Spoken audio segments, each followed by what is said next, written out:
வணக்கம். சிவன் இந்த பேரை கேட்டதும் உங்க மனசுல என்ன தோணுது?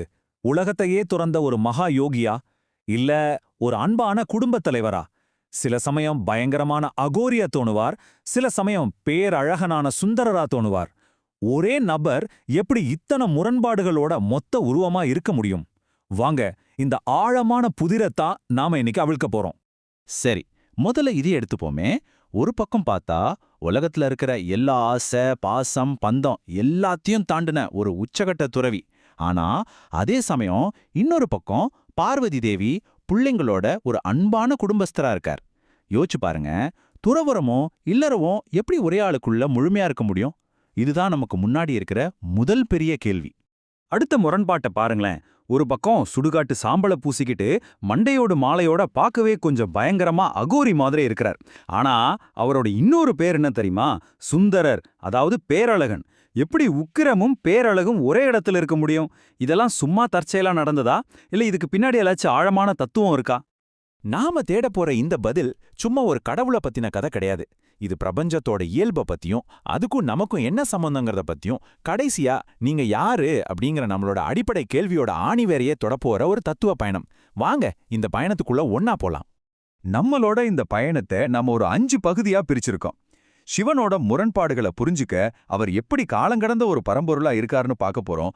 அப்புறம் அந்த இருநிலைகள் தத்துவத்தை பத்தி தெரிஞ்சுக்கிட்டு அவரோட அடையாளங்களுக்கு பின்னாடி இருக்கிற ஆழமான அர்த்தங்களை ஆராய்வோம். கடைசியா அந்த சிவன் தத்துவம் நமக்குள்ளேயே எப்படி இருக்குங்கிறத பத்தி பேசலாம். சரி, வாங்க முதல் பகுதிக்குள்ள போலாம். காலம் கடந்த பரம்பொருள். சிவனோட இந்த முரண்பாடுகளை அவிழ்க்கிறதுக்கு முதல் படி சிவம்ங்கிற தத்துவத்தோட ஆணிவேர புரிஞ்சுக்கிறது தான். ஆதி எந்தம் இல்லாதவர். சிம்பிளா சொல்லணும்னா தொடக்கமும் கிடையாது, முடிவும் கிடையாது. ஏன்னா சைவ சித்தாந்தம் என்ன சொல்லுதுன்னா, இந்த பிரபஞ்சம், உயிர்கள் எல்லாமே அவர்கிட்ட இருந்து தான் வந்துச்சு, கடைசியா அவர்கிட்ட தான் போய் சேரப்போகுது. அப்போ எல்லாத்துக்கும் மூலமா இருக்கிற ஒருத்தருக்கு எப்படி ஒரு தொடக்கமும் முடிவும் இருக்க முடியும்? யோசிச்சு பாருங்க. இந்த வரிய நல்லா கவனிங்க. ஒருவேளை அவருக்கு ஒரு பிறப்புன்னு ஒன்னு இருந்திருந்தா அவர் எப்படி எல்லாத்துக்கும் மூல காரணமா இருக்க முடியும் இல்லையா?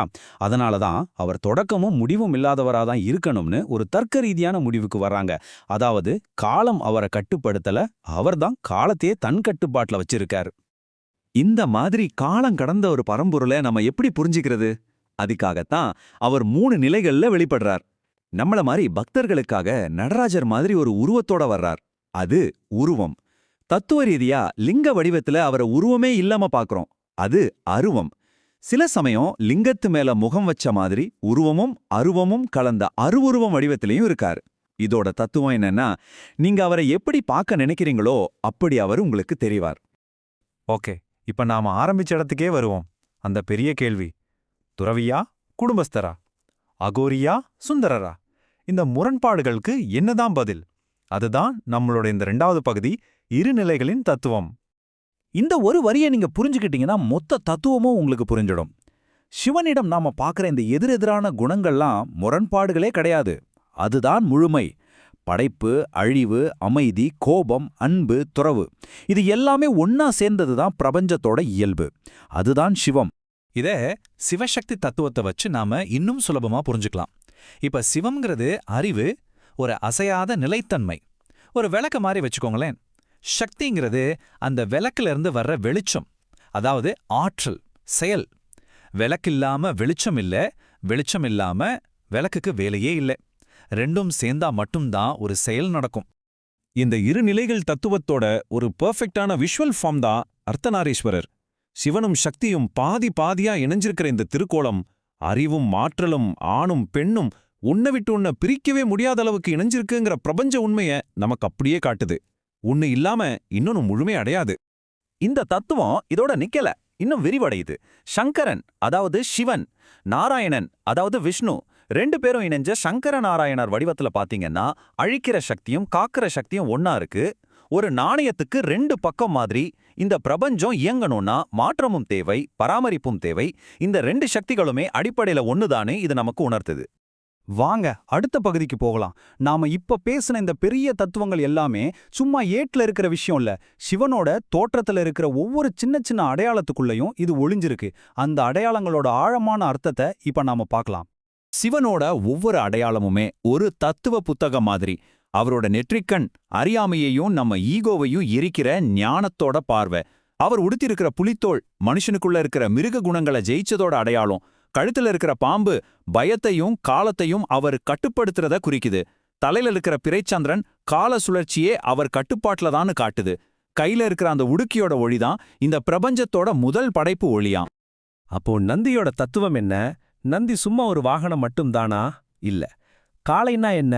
அடக்க முடியாத சக்தி, பிடிவாதம். கிட்டத்தட்ட நம்ம மனசு மாதிரி தான். அந்த மாதிரி கட்டுக்கடங்காத ஒரு சக்தியை அடக்கி அது மேல அமைதியா உட்கார்ந்திருக்காருனா என்ன அர்த்தம்? அவர் தன் மனசையும் ஆசைகளையும் முழுசா கட்டுப்படுத்திய ஒரு மகா யோகின்னு அர்த்தம். நந்தி கட்டுப்படுத்தப்பட்ட சக்திக்கும் முழுமையான பக்திக்கும் ஒரு பெரிய சின்னம். சிவன் எப்படி பிரபஞ்சத்தோட ஒன்றி போயிருக்காருன்னா அவரை பஞ்சபூதங்களோட தலைவரா பாக்குறாங்க. அதாவது இந்த உலகத்தையே இயக்குற நிலம், நீர், நெருப்பு, காற்று, ஆகாயம், இந்த 5 அடிப்படை சக்திக்கும் தென்னிந்தியாவுல ஒவ்வொரு கோயில் இருக்கு. இது மூலமா என்ன சொல்ல வராங்கன்னா இந்த பிரபஞ்சத்தை உருவாக்குற அந்த சக்தியே சிவன்தான்னு சொல்றாங்க. சரி, இவ்ளோ தத்துவமெல்லாம் பேசிட்டோம். இதெல்லாம் தெரிஞ்சு நம்ம வாழ்க்கைக்கு எப்படி பயன்படும்? அதுதான் நம்மளோட கடைசி ஆனா ரொம்ப முக்கியமான பகுதி, உங்களுக்குள் இருக்கும் சிவம். இந்த வரி ரொம்ப ஆழமானது, ஒரு விதத்துல புரட்சிகரமானதும் கூட. சித்தர்களோட பார்வைப்படி சிவன் எங்கேயோ கைலாயத்துல உட்கார்ந்து இருக்கிற ஒரு கடவுள் கிடையாது. அவர் நாம அடைய வேண்டிய ஒரு உச்சகட்ட மனநிலை. எல்லா சலனங்களும் அடங்கி முழுமையான பேரமைதி, பேரறிவு இருக்கிற அந்த நிலைதான் சிவம். அப்படி ஒரு நிலையை நாம எப்படி உணர்றது? அதுக்கு திருமூலர் ஒரு சிம்பிளான ஆனா ரொம்ப பவர்ஃபுல்லான வழி சொல்றார். அன்பே சிவம். அந்த உருவமே இல்லாத காலம் கடந்த பரம்பொருளோட மிக உயர்ந்த வெளிப்பாடு எது தெரியுமா? எந்தவித எதிர்பார்ப்பும் இல்லாத தூய்மையான அன்புதான். எப்ப நீங்க அந்த மாதிரி ஒரு அன்பை உணர்றீங்களோ அப்ப நீங்க சிவனை உணர்றீங்க. இந்த சிவநிலைய அடையறதுக்கு பொதுவா 3 முக்கிய வழிகள் சொல்றாங்க. ஒன்னு பக்தி மார்க்கம், அன்பு சரணாகதி மூலமா போறது. இன்னொன்னு தியான மார்க்கம், மனச ஒருமுகப்படுத்தி நமக்குள்ளேயே பயணம் செய்யறது. 3வது சித்த மார்க்கம், யோக பயிற்சிகள் மூலமா நம்ம உடலையும் ஆற்றலையும் கட்டுப்படுத்தி அடையறது. இதுல எந்த வழி உங்களுக்கு பொருத்தமா இருக்கோ அதை நீங்க தேர்ந்தெடுக்கலாம். அப்போ நம்ம இந்த பயணத்தோட இறுதியில இந்த ஒரு ஆழமான கேள்வியோட நிக்கிறோம். சிவம் என்பது நாம வெளியில பார்த்து கும்பிட வேண்டிய ஒரு தெய்வமா, இல்ல நமக்குள்ளேயே தேடி கண்டடைய வேண்டிய அடைய வேண்டிய ஒரு உயர்நிலையா? இந்த கேள்விக்கான பதில் அது உங்களுடைய தேடல்ல தான் இருக்கு.